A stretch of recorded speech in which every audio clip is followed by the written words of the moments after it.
Avant de quitter Codin, voilà, j'ai cherché et j'ai trouvé ce cahier qui m'a accompagné pendant les 2 années des Codins. Et alhamdoulilah, dans ce cahier, j'ai conservé, j'avais l'équipe plutôt, le groupe du matin et le groupe du soir. Et le groupe du matin, je vais vous en citer, j'ai trié le nom des filles, puis le nom des garçons. Ils n'étaient pas mélangés dans mon cahier. Par exemple, pour les grands, j'ai le matin parmi les filles Samira Ayt Al-Ati, Maryam Rahal, Zahra Ayt Ali, Rabi'a Al-Asri, Samira Ashhou, Driki Aisha, In'am Ashhou, Amal Ashhou, Latif Al-Asri. Tout ça, je suis sûr et certain, il y en a beaucoup qui sont peut-être même des grands-mères, si j'ose dire. Ce n'est même pas des femmes mariées. Aujourd'hui, on est à 26 ans passés, peut-être ce sont des grands-mères. Il y avait Khadija, Zahra, Malika, Amrir. Un homme qui avait 3 filles, Khadija, Zahra et Malika Amrir. Nadia Oukaka, Malika Al-Hammous, Naïma Ounit, Hasna Ajdi, Leila Rahal. Il y en a des noms. Je vais en passer. Ça, ce sont mes élèves durant la période des Codins 95-96. Hussein Oukaka, Rachid Elfar, Ardouane Khoubban, Mustafa Khoubban. Je connais la famille Khoubban, leur père il faisait la mécanique, il avait une voiture Volvo. Youssef Salim, Abdel Hafid Al-Asri, Jamal Bakhti, Mohamed Banna, Jamal Ahlou, Mourad Bouzid, Farid Ayt Ali, Rachid Jloulat, Abdel Latif Wihia, Omar Azkri, Youssef Jloulat, Rachid Ounit. Bon, la liste elle est longue, je ne vais pas tout citer, mais ce qui est le plus étonnant aussi, c'est que je viens de découvrir que je notais les dates. Chaque cours, il y a des...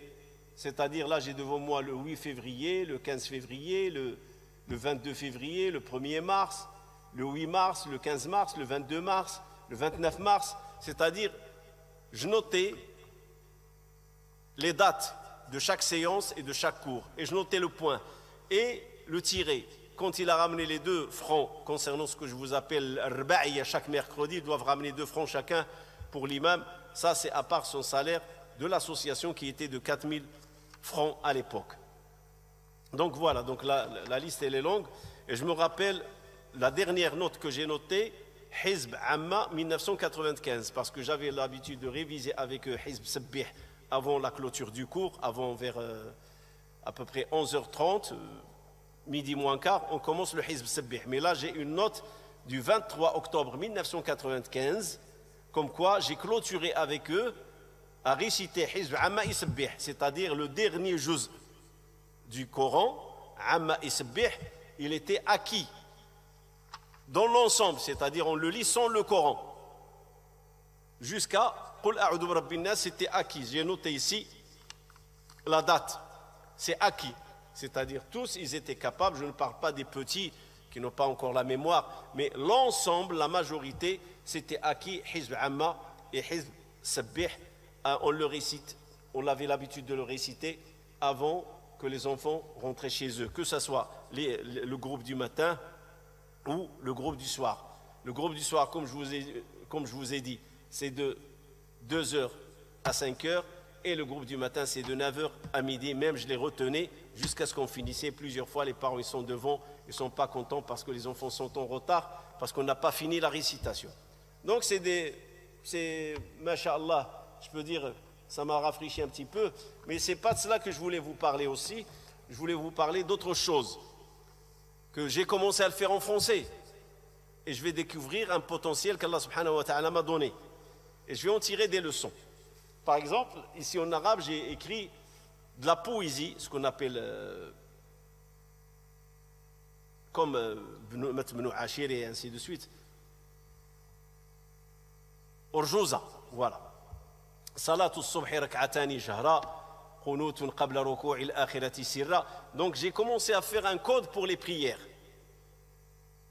Pour chaque prière, j'ai commencé à enseigner aux enfants en arabe.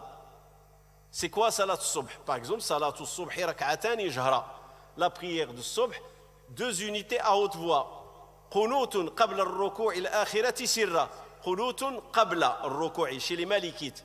Le qunut avant le ruku'. Moi je le fais après le ruku'. Je ne veux pas le relier avec la lecture du Coran. Donc je le fais après. Et ça c'est une opinion qui existe chez les malikites. Mais j'écris ce qui est dominant chez les malikites, que le qunut c'est avant la génuflexion. Wa qunutun qabla al-ruku'i. Le qunut c'est l'invocation Allahumma hdina fi man hadayt. Avant la génuflexion, dans la deuxième raka'a, sirra, à basse voix. On ne doit pas l'entendre. Ad-dhuhr wal-asr arba'un sirran wajabat. Le dhuhr et le asr, 4 unités obligatoires. Ou furidat, je peux choisir n'importe quel des deux verbes. Julusun ba'da thnatayn lit-tahiyyat sunninat. S'asseoir après tahiyyat, après 2, faire la tahiyyat, c'est une sunna. Et voilà. Mais maintenant, je l'ai fait en français. Mais Allah subhanahu wa ta'ala ne m'a pas donné encore l'opportunité pour une sagesse que lui, il la connaît subhanahu wa ta'ala. Ce travail que j'ai fait à Ekoudin en arabe, je l'ai fait en français. Je parlais des 5 prières, je parlais du ramadan, j'essayais de faire quelque chose accessible ou facile pour les jeunes. Parce qu'on est dans une société française et on ne va pas s'attendre que l'enfant va apprendre en arabe c'est quoi les prières. Mais si on lui fait une petite poésie dans laquelle il maîtrise les 5 prières et chaque prière comment il doit se dérouler, ce serait une bonne chose.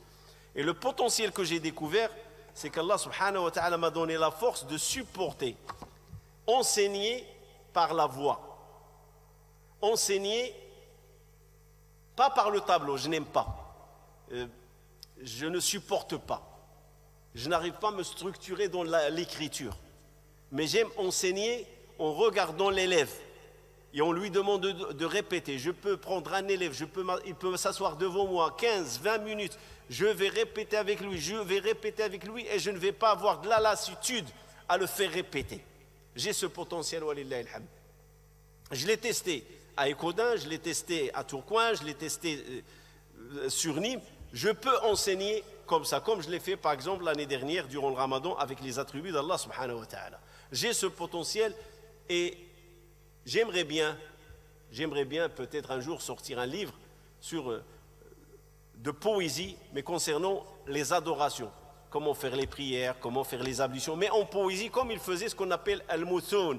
Al-mutun qui ont été faits en langue arabe. Comme Ibn Ashir, c'est un contenu poétique qui permet aux jeunes de connaître, sans citer les preuves, c'est-à-dire le verset coranique ou le hadith. Voilà comment ça, comme là j'ai cité salatul dhuhr, salatul asr, salatul subh, salatul maghrib wal isha.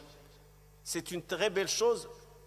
Profiter du potentiel de la mémoire des enfants pour leur enseigner des choses qui peuvent les accompagner de toute leur vie et en même temps quand ils deviendront parents, ils vont les enseigner à leurs enfants. Ça c'est un potentiel que j'ai découvert durant le passage par Rotterdam, puis Ekoudin, j'ai découvert que je peux enseigner directement et non par l'écrit ou par le tableau. Je n'aime pas et je ne supporte pas. Je n'aime pas avoir les élèves derrière moi. Voilà. J'aime le face-à-face et le regard. Et en même temps, j'ai découvert autre chose et j'en ai tiré les conclusions qu'un imam de da'wa prédicateur, en particulier, il ne lui convient pas de s'occuper à enseigner l'arabe aux petits, les alphabets. Pourquoi? Ce n'est pas, il prend de l'altitude, non. Parce que l'enseignement, écrire, surveiller les petits, c'est plutôt une équipe qui doit être autour de l'imam qui doit s'occuper de cette charge. L'imam doit rester dans le contexte religieux, c'est-à-dire enseigner le Coran, enseigner la sunna, enseigner la pratique de la religion, parce que c'est son domaine. Il est capable de faire ça. Il est capable même d'exceller dans ces choses-là. Parce que par exemple, si tu enseignes à un enfant la prière, tu peux prendre un des enfants, tu lui dis viens, mets-toi debout, fais la prière. Et tu vas le corriger, et les autres ils le regarder, ou tu vas prendre un autre, fais les ablutions, et tu vas lui expliquer. Parce que ça fait partie de la pratique et de l'enseignement. Comme d'ailleurs, j'ai dit hier, dans le discours du sermon du vendredi, Jibril il est venu Au début de l'islam, au début de la révélation, il a dit à Mohammed sallallahu alayhi wa sallam, viens avec moi. Ils sont partis à l'extérieur de Mecca, dans la banlieue, et puis il a donné un coup avec son aile, puis il y a de l'eau qui a jailli, il lui a dit, fais comme je fais. L'enseignement par le regard et la vue, et imiter et refaire. Ça, c'est faisable pour l'imam. Il peut prier, il montre aux enfants, voilà comment on fait le recours, voilà comment on fait sujoud, et c'est comme une pièce de théâtre. Un enfant va faire, il va faire mal, on va rigoler, on va le corriger, non c'est comme ça. Ça peut aller. Me concernant, au moins personnellement, qui est ma personne, je préfère cette méthode d'enseigner. Et non, le papier, le tableau, écrire. Non, c'est une méthode qui ne me convient pas. Et c'est pour ça que j'ai tiré les conclusions. Quand j'étais imam à Tourcoing, j'ai refusé d'enseigner. Je peux enseigner le Coran, oui. La religion, oui, ça ne me dérange pas. Et même j'avais une halaqa à Tourcoing très tôt le matin où j'enseignais à ceux qui restaient avec moi, je leur enseignais ce qu'on appelle al-ma'thurat. أعوذ بكلمات الله التامة من شر ما خلق بسم الله الذي لا يضر مع اسمه شيء في الأرض ولا في السماء والسميع العليم أعوذ بكلمات الله التامة من كل شيطان وهامة ومن كل عين لامة et ainsi de suite. Ça j'avais l'habitude, même je l'ai fait à Nîmes aussi. Même je l'ai fait à certains moments à la Paillade. Enseigner de cette façon, assis dans le mihrab et enseigner les gens autour de moi, oui, j'ai cette capacité, j'ai ce potentiel et je peux le supporter. Et même, j'aime faire cela. Mais enseigner par le crayon, le stylo, écrire, je dis ça ne me convient pas et ça ne doit pas convenir aux imams dans le cadre de la dawa parce que ça les met en contact direct avec les enfants et ça énerve. Ça, tu donnes une consigne une fois, deux fois, trois fois et tu vois que l'enfant, tu peux t'emporter. Et ça peut causer tort et ramener les conflits de l'école, de la classe au sein de la mosquée à l'intérieur. Et ça va créer une fitna, la polémique. Et j'ai eu une expérience, j'ai été traité et insulté. Ce n'est même pas pour l'enseignement, c'était seulement parce que j'ai grondé un petit, je lui dis arrête et je l'ai pris par l'oreille. Qu'est-ce que j'en ai entendu? J'étais traité, et ça je l'ai dit dans un épisode, parmi les premiers épisodes. Donc j'en ai tiré les conclusions et c'est pour ça que je n'enseigne pas. Par contre, s'il y a des grands qui maîtrisent les lettres, qui maîtrisent le parler arabe, c'est-à-dire qu'ils sont capables de déchiffrer les mots, à ce moment-là, l'imam peut commencer à enseigner ce qu'on appelle un nahu ou sarf. Il peut commencer à enseigner la conjugaison, la grammaire. Ça c'est un autre niveau. Mais aller dans le niveau bas pour apprendre à un enfant comment tenir la plume, comment rester sur la ligne, comment écrire chaque lettre, ça ne convient pas à l'imam. Ça c'est plutôt une équipe de jeunes qui ont déjà acquis chez eux comment écrire. Ce sont eux qui doivent s'occuper de faire ce travail et cette tâche. Et avant de quitter, bien sûr, Écodin, je suis ravi de retrouver ce cahier qui m'a accompagné. C'est un cahier qui a maintenant 95, comme on a dit, un quart de siècle, 26 ans. Hein? Il est resté intact, même des petites feuilles, des petites notes que j'ai prises sont là. Alors, je suis de nature, comme je vous ai dit, la prédication c'est différente. Quand vous êtes quelqu'un qui est dans la da'wa, vous observez. Et la règle dans la da'wa, elle est très importante. La da'wa, c'est qu'on veut aller de l'avant. C'est qu'on veut que cette communauté soit à la hauteur, elle soit unie, pas forcément qu'elle soit forte, mais au moins qu'elle soit unie. Elle sait où sont ses intérêts, qu'est-ce qu'elle enseigne la religion, qu'est-ce que l'islam veut de nous. Mais ce qui est un paradoxe, que tu trouves par exemple une personne, elle veille sur les 5 prières, elle veille sur la première rangée, et il ne s'absente à aucune prière, sauf s'il est malade ou en voyage, ou il travaille, un empêchement. Autrement, il est toujours là dans la mosquée, il est toujours parmi les premiers, et parmi les personnes les plus rigoureuses dans la critique de l'imam ou le manquement de l'imam. Il passe l'imam à la loupe, sur ses gestes, sur ses paroles, sur tout. Mais quand tu vois le fond, tu dis il y a un problème. Parce que l'impression que ça peut donner une impression que c'est une personne qui veille sur la religion et elle veut le meilleur pour l'imam. Et il n'accepte pas que l'imam trébuche.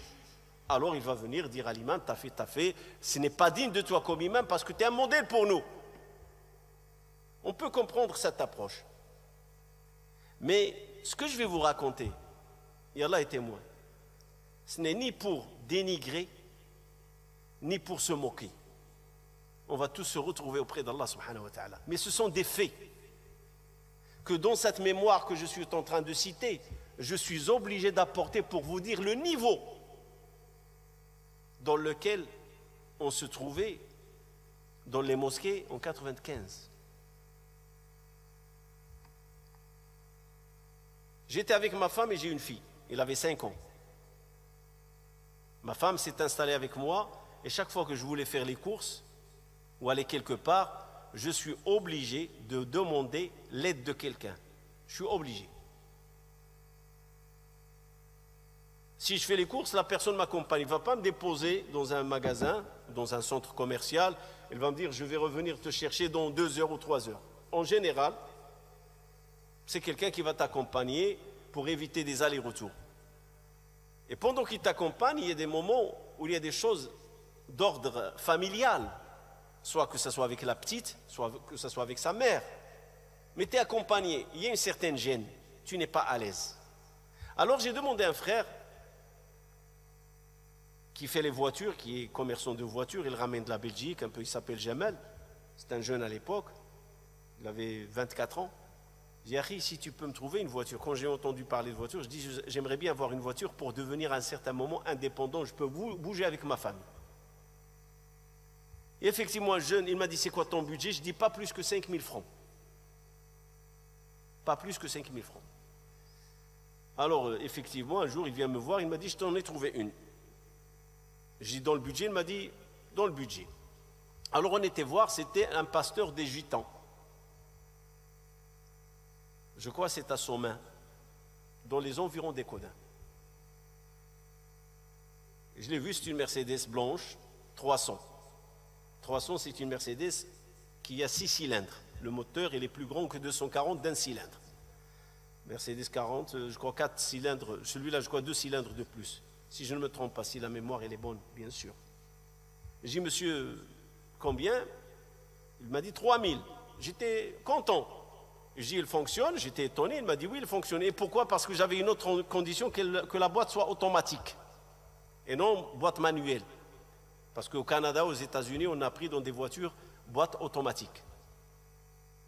Effectivement, il m'a dit 3 000. On discutait. Il m'a dit, c'est le dernier prix. Ça m'arrange, parce que j'ai pris l'argent avec moi.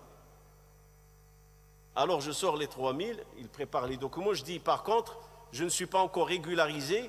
Je ne peux pas la mettre en mon nom. Quelqu'un peut-être va la faire en son nom. Il va l'assurer en son nom. Mais voilà, je te la paye. Il m'a dit, je te laisse la carte grise. Je ne la barre pas et l'assurance. Mais tu me ramènes le nom de la personne qui va la mettre en nom. On va signer tous les documents et c'est à lui d'aller à la préfecture pour l'enregistrer. Et il retire des 3 800 francs. Il me dit ça, cadeau pour faire ta carte grise. Ça, c'est un pasteur protestant. Donc, il me laisse la voiture à 2 200 francs. Je ne sais pas en euros combien aujourd'hui. C'est-à-dire moins que la moitié de ce que je prévoyais, ou j'ai prévu. 5 000 francs. Effectivement, j'ai contacté le frère qui a accepté de mettre la voiture en son nom. On a contacté l'assurance, on a cité la voiture, on a barré la carte grise. Et alhamdoulilah, j'ai une voiture. Ça s'est passé après Dor. Donc avant l'Asr, j'étais dans la mosquée avec la voiture, je roulais déjà avec. Il m'a dit, tu peux la prendre dès maintenant. Elle n'était pas propre à l'intérieur. Mais il m'a dit, je vous garantis, monsieur, c'est une voiture qui est solide et de temps en temps, 1000 km/h, qu'il faut ajouter à peu près 200 millilitres d'huile. Vérifiez tout le temps l'huile parce que c'est une ancienne. Il était honnête. Mais elle consomme. Ça ne me dérange pas, c'est juste pour le bouger, pour faire les courses. J'arrive à la mosquée, je pose la voiture en face de la mosquée au Koda. Il y avait un parking vide, un terrain abandonné, c'est un terrain d'agriculture, mais où les gens de la mosquée, ils ont l'habitude de stationner. Alors je stationne, je rentre, je fais mes 2 unités, le monsieur, le jeune homme rentre, quelqu'un vient, il a aussi une voiture 240, elle était vert bouteille clair, mais elle était propre, nickel, bon état, mieux, 10 fois meilleure que la mienne. Il rentre, il dit, c'est à qui cette voiture devant? Et le jeune répond, il dit, c'est à l'imam qui l'a acheté. Ça ne lui a pas plu. On a fini la prière et je l'entendais dire avec les gens pendant que j'étais assis dans la mosquée. Il dit, par Allah, du moment que l'imam il en a acheté une pareille, je ne garderai pas la mienne. Et je vais la vendre, je vais m'en débarrasser. Parce que pour lui, c'est comme la valeur de sa voiture a baissé. Du moment que l'imam va rouler avec une voiture à 10 200 francs, c'est une Mercedes aussi, ça y est, comme on dit, l'Argus de cette voiture, il a chuté. L'imam, ce n'est pas une personne qui fait augmenter l'Argus, c'est une personne qui fait couler l'Argus. C'est-à-dire, je suis une poisse pour l'Argus. L'imam n'a pas le droit de rouler avec une voiture. Du moment qu'il roule avec, il a perdu sa valeur, la Mercedes. Et je vous jure par Allah que ce que je dis, c'est vrai. Et je ne suis pas là de le dire pour se moquer de ma communauté. Loin de là. Je le dis pour vous montrer la mentalité. Comment peut-on progresser quand on a un regard sur l'imam de la sorte? L'imam doit tendre la main. L'imam doit, s'il vous plaît, déposez-moi par là. C'est mon cas actuel. Oui, mon cas actuel, j'interpelle les frères. Parfois, s'il vous plaît, je veux aller chez le docteur, je veux aller par-ci, je veux aller par là. Je n'ai pas de voiture. Je suis revenu à la case de départ. Mais je n'ai pas de famille, je n'ai pas de responsabilité. Je suis seul. Mais à l'époque, quand tu as une femme et quand tu as une fille, et tu veux les faire sortir, se promener, faire les courses, tu ne dois pas être dépendant des gens. Parce qu'il y a des choses d'ordre familial et d'ordre intime. Et tu as besoin d'être indépendant.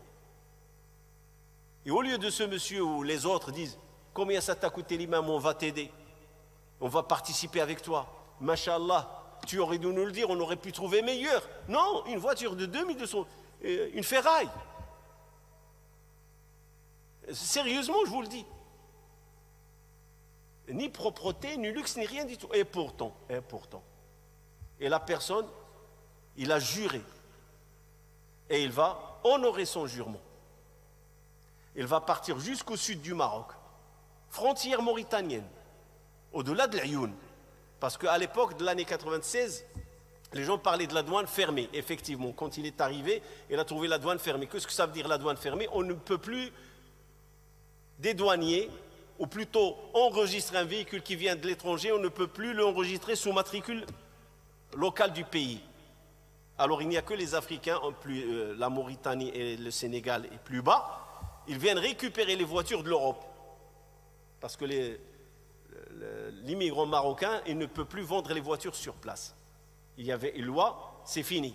Et après, cette loi va se transformer en une loi, il faut que la voiture aille 10 ans et moins, et pas plus. Mais effectivement, il l'a vendu dans le sud. Et il est revenu, il était content. Et tout ça pourquoi? Parce que l'imam, il a une voiture pareille. Ce qui me ramène à soulever un sujet il y en a qui ne vont pas être d'accord avec moi. Mais c'est ma vision des choses. Aujourd'hui, quand je vois les imams, les jeunes imams, avec Snapchat, Instagram, YouTube, Facebook, et je ne parle pas de leur activité religieuse, non. Ça, c'est masha'Allah. Ils doivent le faire et qu'Allah leur donne la bénédiction et la baraka de ce qu'ils font. Mais quand ils étalent leur vie, un d'eux, il est parti en tourisme en Asie. L'autre, il est parti en tourisme en Amérique. Et ils publient leurs photos au bord d'une rivière ou une plage, accompagnés de leurs enfants, dans des manèges. Ils publient la vie d'un imam, masha'Allah, un imam du 21e siècle, comment il se porte avec sa famille, il voyage, il va visiter des pays dans le cadre touristique. Sans parler de pèlerinage et de l'Umrah, ça c'est une autre histoire.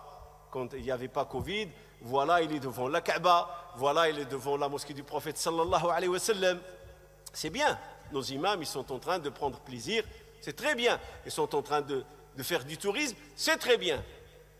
Mais le revers de la médaille, et il n'y a aucune jalousie dans ce que je vais dire, mais plutôt une conception ou un regard profond. Cet imam devient une fitna. Fitna pour qui? Pour celui qui n'en a pas les moyens. Oui. Parce que l'imam, c'est un modèle. Un modèle de quoi? Il est modèle de la modestie, modèle de l'humilité. Il est modèle du juste milieu dans ses dépenses, dans ses voyages, dans ses habits, dans sa consommation. Et si jamais il est riche, Allah lui a donné, je l'interpelle à la discrétion. Tu as voyagé, sois discret. Parce qu'il y a parmi les musulmans qui te suivent, ils n'ont pas les moyens. Parmi les musulmans qui t'écoutent, ils n'ont pas les moyens. Et toi, tu te permets. Quelqu'un va me dire, mais c'est son droit. J'ai dit, discrétion. Tu le fais, fais la discrétion. Personne ne doit savoir où tu as été. Je ne vois aucune utilité à ce qu'un imam ou un prédicateur qui vient dans une mosquée publie son niveau de vie. Je ne vois aucune utilité. Si ce n'est que faire la fitna au sein de la communauté. Omar radiallahu anhu, qui était gouverneur, quand il s'est mis sur le minbar, il avait deux tissus sur lui. Il a dit, Sma'u wa ati'u, écoutez, obéissez. Il y a un des compagnons qui lui a dit non, on ne t'écoutera pas et on n'obéira pas. Pour quelle raison? Tu nous as donné tous un coupon, pareil, pareil, pareil, et toi tu en as pris 2. Par quel droit tu te distingues de nous? Par quel droit? C'est-à-dire, un imam, prédicateur, qui monte sur le minbar, qui a une communauté derrière lui, il doit s'aligner avec la communauté. Il doit s'aligner. Pourquoi? Parce que c'est un modèle. Sinon, il va pousser à la consommation. Sinon, il va pousser à la fausse concurrence. Et l'imam, il est appelé à donner un modèle. On va dire que l'imam, il a le dernier téléphone qui coûte, je ne sais pas, 1200, 2000 euros. Et un jeune skin, il a un téléphone de 200, 300 euros. Il va voir son père, mais quand même, moi je veux. Pourquoi? Parce que l'imam, il en a. C'est mon modèle, l'imam. C'est ma référence. Alors je suis en train de faire le surenchère. Et c'est pour ça que j'interpelle ces imams. Faites attention. Regardez, pour 2200 euros, à l'époque, 2200 francs, qu'est-ce que j'ai subi? Ou plutôt, qu'est-ce qu'on m'a fait subir, qu'est-ce que j'ai entendu? Même la personne, il s'est débarrassé. Et j'ai une autre histoire, ça va venir quand j'étais à Nîmes. Il y a un qui a changé son téléphone, sonné le clapet là. J'ai fait un abonnement à l'époque et j'ai utilisé. Et quand j'étais chez lui, il a vu que j'avais le même. Wallah, al-Adim, il l'a changé. Parce qu'il y en a des gens qui ont un regard sur l'imam. Et le regard de la religion qui est le juste, soit dans le juste milieu. Tu veux te permettre l'opulence, sois discret. Ne publie pas. Tu fais du tourisme, mais ne publie pas. Parce que les musulmans qui te regardent, ils n'ont pas les moyens de faire comme tu fais. Et il y a des priorités dans la vie pour l'imam. Il y a des priorités. Oui, il y a des priorités. Est-ce que sa priorité, c'est dépenser de l'argent à gauche, à droite, pendant qu'il y a d'autres priorités? Et si l'imam ne se donne pas ses priorités, la communauté ne se donnera pas les mêmes priorités. Pourquoi? Parce que c'est un mauvais modèle. Ils ont un mauvais modèle.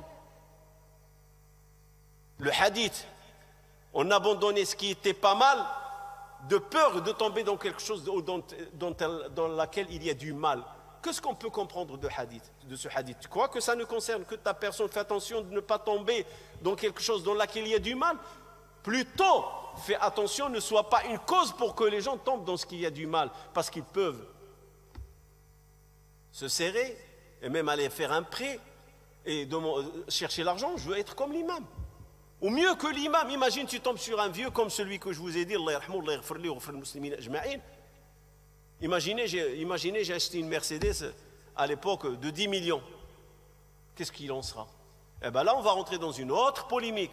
D'où il les a eus? Comment il les a gagnés? On dirait, je suis dans le jour du jugement. Je dois rendre un compte sur chaque centime. Oui, à la communauté. Alors il convient à l'imam, pas être pauvre, non. Hachama Abdallah, il convient à l'imam de vivre au niveau de la communauté, le juste milieu, et ne pas exagérer. Et s'il veut exagérer, je l'interpelle à la discrétion. Je l'interpelle à la discrétion. Sauf si les gens lui donnent des cadeaux, lui font des cadeaux, ça c'est un autre sujet. Mais de ses propres moyens, comment elle est meublée sa maison, comment il est installé chez lui.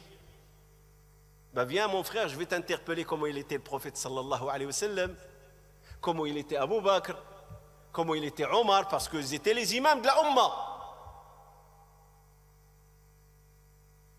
سبحان ربك رب العزة عما يصفون وسلام على المرسلين والحمد لله رب العالمين.